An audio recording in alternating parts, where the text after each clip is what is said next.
Pourquoi méditer? Il n'y a pas de grande nécessité de méditer des heures entières, des minutes entières. Vous pouvez méditer 5-10 minutes, c'est déjà beau, c'est déjà très très bien. Parce que quand vous méditez, quand vous allez vous retrouver avec votre moi supérieur, ou la flamme cosmique, ou la flamme de votre âme, ou votre couronne, ou votre troisième œil, votre cœur, déjà, c'est déjà beaucoup votre cœur, le chakra cœur, ou le chakra gorge, puisque la télépathie, c'est le chakra gorge. Eh bien, il y a d'autres personnes qui le font également au même moment, et peut-être même dans l'univers entier, dans les multivers. Et donc, quand vous vous connectez à cette onde vibratoire d'amour, et selon le chakra que vous utilisez, votre fréquence élévatrice, eh bien, vous allez vous connecter selon votre fréquence que vous avez choisi de faire rayonner. Et c'est ça qu'on demande dans le nouveau monde. C'est de se réunir souvent, en conscience, avec envie, avec amour, et organiser des sessions sans domination, sans le gourou et sans y mettre l'ego spirituel. Vous savez, cet ego spirituel qu'on voit énormément partout. Et donc ça, on l'enlève, c'est-à-dire que ça devient un besoin, en fait, une nécessité ou un devoir. Je ne sais pas trop vous donner le nom, mais quelque chose d'irrépressible, dont on ne peut pas se passer. Déjà parce qu'on se met en harmonie avec les fréquences de la Terre, avec les fréquences des esprits de la nature, des éléments, de l'eau fluide, de l'eau avec son écoulement, puisque nous sommes humeurs.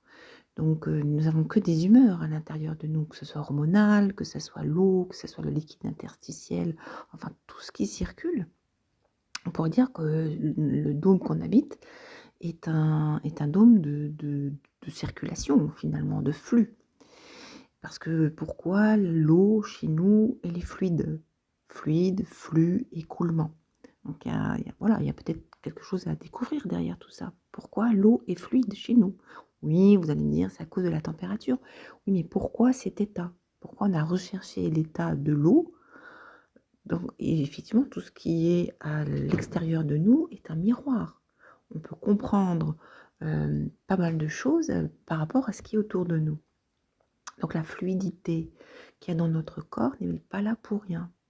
Et d'ailleurs, Steiner en parle beaucoup de la fluidité parce que ça fait des vortex.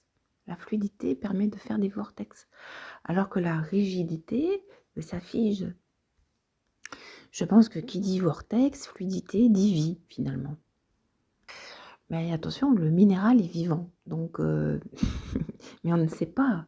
On n'a encore pas déterminé, nous les humains, comment on peut mettre la définition du vivant sur un minéral. L'eau a une conscience, le minéral a une conscience, les espèces ont une conscience. Et d'ailleurs, sans la rigidité du minéral, il ne peut pas y avoir de flux, il ne peut pas y avoir d'écoulement. Donc c'est indissociable. La rigidité d'un minéral permet la fluidité de l'eau. Donc c'est un savant mariage, c'est un amoureux mariage, symbiose entre deux éléments différents ou deux états différents. Peut-être que l'eau elle-même ne peut pas être en même temps glace et en même temps fluide. Alors oui, parfois c'est vrai qu'on retrouve quand même des petites rivières dans les glaciers, ça peut arriver. Mais en général, elle aurait dû se mettre en glace. Ça veut dire que la même substance, la même molécule ne peut pas être dans deux états différents dans le même endroit. Et c'est peut-être ça la téléportation. C'est peut-être le sujet, c'est peut-être le moyen d'accéder à la téléportation, de comprendre que deux états d'une même molécule ne peuvent pas être dans deux états différents au même endroit. Et c'est sûrement pour ça qu'on est si nombreux sur la Terre, parce qu'on ne peut pas être au même endroit pour tout le monde en fait. On ne peut pas être en Australie et en France. Alors il y en a qui arrivent, qui font de la bilocation, ou qui ont le don d'ubiquité, je crois qu'on dit ça. Eh bien, ça veut dire qu'ils ont déjà découvert des principes que nous ne connaissons pas. Je pense que l'armée les connaît. Nikola Tesla travaillait bien sur le sujet. Donc pendant la méditation, on aligne bien tous ces chakras. Alors moi j'en compte 12. C'est comme si vous aviez un bâton avec des 12 boules ou 12 cristaux, des boules de cristal, dont un est implanté dans le cosmos et un est implanté dans la Terre. Et tous les autres dégagent un rayonnement coloré, parfumé et musical. Et donc quand vous allez dans vos différents paliers, vous pouvez diffuser la musique, diffuser la lumière, diffuser le parfum. Et comme d'autres se mettent aussi dans cet état de méditation, cet état méditatif, ça permet justement de créer une musique, de créer un parfum et une couleur collective, unique. Cela permet de monter les vibrations de la Terre, les vibrations de l'humanité et d'aller vers d'autres sphères. Plus on est à méditer ensemble, ou plusieurs fois par jour, ou déjà une fois, c'est déjà beaucoup, puisque d'autres le font également sur la Terre. Cela permet à un collectif de monter en fréquence, donc de créer un nouveau monde. Un monde de fréquence qui leur est propre, qui leur soit approprié. Le pouvoir d'auto-guérison, c'est aussi demander de l'aide à tous ceux qui nous accompagnent, parfois même à vos animaux de compagnie, et en échange, vous leur faites aussi un soin. Vous demandez à votre âme, à votre moi supérieur, à vos guides, aux éléments et aux élémentaux. Ça marche très très bien, et gratitude après. Et ensuite, vous pouvez aussi demander les principes actifs, d'activer les principes de guérison, y voir le soleil, du doré, du fleuri, des fleurs, des parfums dans chacune de vos cellules, et notamment dans les cellules qui sont malades. Il faut voir le beau, toujours voir le beau.